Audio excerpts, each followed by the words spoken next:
Ang alamat ng Mariang Makiling.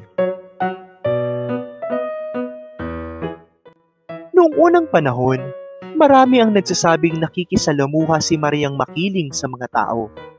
Si Mariang Makiling ay isang dalaga na namumuhay sa bundok ng Makiling. Marami ang nagsasabi na siya ay nagmamay-ari sa bundok. Marami na ang mga nakapagsabing nakita na nila si Mariang Makiling. Subalit ang mga kwentong ito ay magkakaiba. May nagsabing nakatira ito sa malapalasyang tahanan. Meron naman, siya raw ay nakatira sa isang lamang hamak na kubo. Sa lahat ng kwento na pinagmulan ni Maria, iisa ang deskripsyon sa kanya.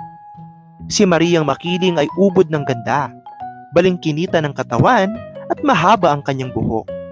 Maraming haka-haka ang nakapaligid sa pagkatao ni Maria. May nagsasabing isa siyang diwata. Meron namang nagsasabing isa lamang siyang hamak na tagabaryo.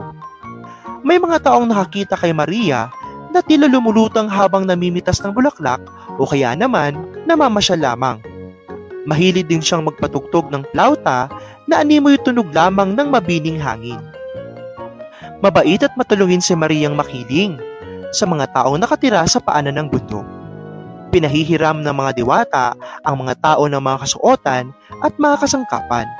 Kapalit noon, dapat mag-alay ng manok ang mga humihiram. Subalit ang pagtulong na ito ay natigil. Nagsawa si Maria sa pagtulong at hindi na kailanman nakihalubilo. Ang mga tao kasi ay hindi marunong magsauli o dili naman ay hindi nag-aalay. Gayunpaman, marami pa ring misteryosong bumabalot sa bundok ng Makiling. May nagsasabing naroroon pa rin si Maria, binabantayan ng kalikasan laban sa mga taong mapagsamantala.